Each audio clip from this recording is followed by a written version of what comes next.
Pro mercado, vendeu para o mercado por 150. O mercado, ele vai vender para o consumidor por 300 reais. E aí ele tem que pagar o quê? ICMS, 10% de ICMS. 10% do ICMS de 300 reais dá 30 reais. Só que pelo princípio da não cumulatividade, eu já paguei naquela venda lá, naquela circulação daquela mercadoria, já foi pago 15 reais. Então dos 30 reais ao qual eu tenho que pagar, eu tenho que descontar os 15 que já foi pago. Ou seja, eu vou pagar o quê? 15 reais e não 30. Pelo princípio da não cumulatividade. Por quê? Porque eu não posso cumular a cobrança da tributação em cada etapa de circulação da mercadoria, tá? Então o princípio da não cumulatividade, ele veio para dizer o quê? Para dizer que a administração pública, o ente público, ele não pode cumular naquela mercadoria que está circulando. Ele não pode cumular aquela tributação. Porque de F1 vende para F2, de F2 vende para o mercado, e o mercado vende para aquele consumidor. Digamos que aquele consumidor tem uma lojinha, dá um exemplo. Tem uma lojinha, ele vai vender para outro lá. E aí, imagine pagando a tributação. Seria enriquecimento ilícito. Por isso que aqui é utilizado o princípio da não cumulatividade. Por quê? Porque o ente público não pode cumular em cada cobrança naquela etapa daquela mercadoria que está circulando no mercado. Ela tem que ser descontada do que já foi pago a tributação, tá? Então, saindo do princípio da não cumulatividade, eu botei os artigos aí, tá? Que fala do artigo 155, parágrafo 2º, inciso 1, artigo 153, parágrafo 3º, inciso 2, artigo 154, inciso 1, tá? Que é o que faz referência ao ICMS, o IPI, os impostos residuais da União. Aí vocês só dão uma lida nesses artigos aí, tá? Mas o princípio da não cumulatividade, ele fala isso, ele não pode cobrar a tributação cumulativa em cada etapa de circulação, tá?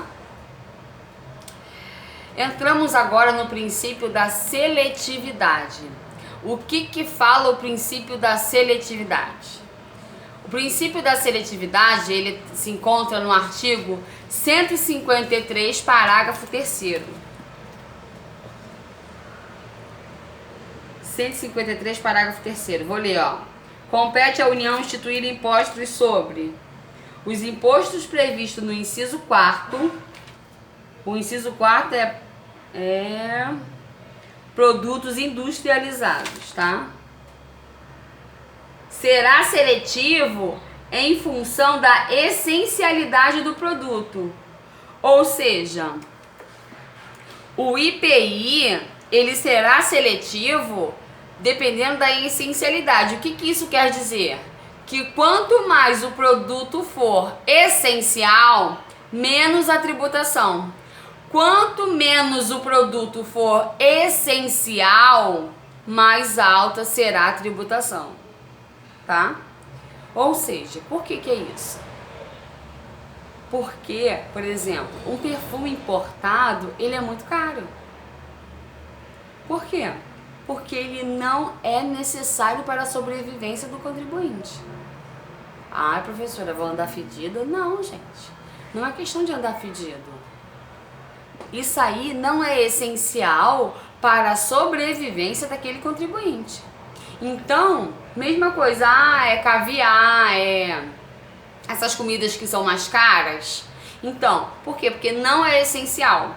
Quando não é essencial, a tributação ali, ela é maior. Quanto mais essencial o alimento, quanto mais essencial para a sobrevivência, a tributação ali é menor. Professora, mas a senhora está falando de produtos, de imposto de produtos industrializados.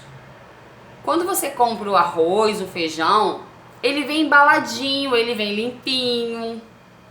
Isso aí, ele passou por uma industrialização. Ele não veio daquele jeito, ele não é daquele jeito. O morango, quando ele é pego lá no pé e vendido daquela forma, não há industrialização ali.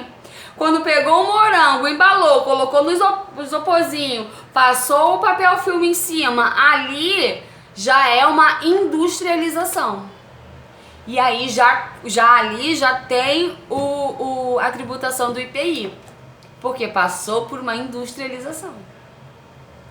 Assim é o arroz, assim é o feijão, assim é a carne, tudo, tá?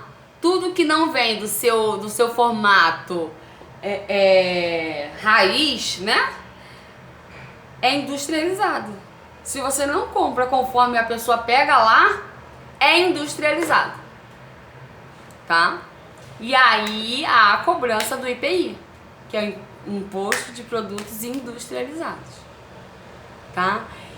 E aí o princípio da seletividade, ele fala justamente isso, que quanto mais essencial o produto, menos a tributação. Quanto menos essencial o produto, mais alta será a tributação, tá? Eu separei esses princípios, né? Existem vários outros princípios, mas eu acho que esses são os mais importantes, entendeu? Tinha até um outro princípio que eu queria falar, que eu até pensei em falar dele. Vou até falar com vocês agora, ó. O princípio da progressividade. O princípio da progressividade, ele é aquele princípio... Eu tô olhando aqui, ele tem praticamente o mesmo artigo do que o princípio da não cumulatividade, que ele também não pode ser acumulado. Mas aqui fala assim, ó.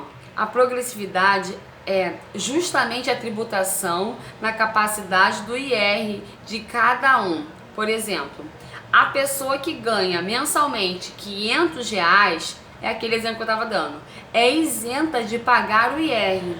Dos que ganham R$2.000 que devem pagar o IR, pois possuem relativa capacidade contributivas. Dos que ganham R$10.000, pois estas últimas possuem potencial capacidade econômica maior do que as outras, ou seja, as alíquotas referente ao imposto de renda perante as pessoas que vão ganhando mais vão ser vão ser progressivas de acordo com o valor que a pessoa ganha. Então existe pessoas, aqui entra também a capacidade contributiva, tá? Aqui nesse princípio da progressividade fala que será progressivo conforme a capacidade do contribuinte, da pessoa que ganha 10, da pessoa que ganha 2 e da pessoa que ganha 500. Então a progressividade aqui, ela está relacionada à capacidade do contribuinte, tá?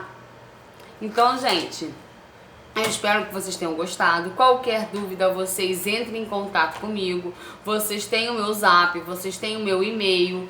E aí vocês podem me perguntar, eu tiro dúvidas se vocês estiverem com algumas dúvidas, tá? Mas por hoje é só. Um beijo e até a próxima.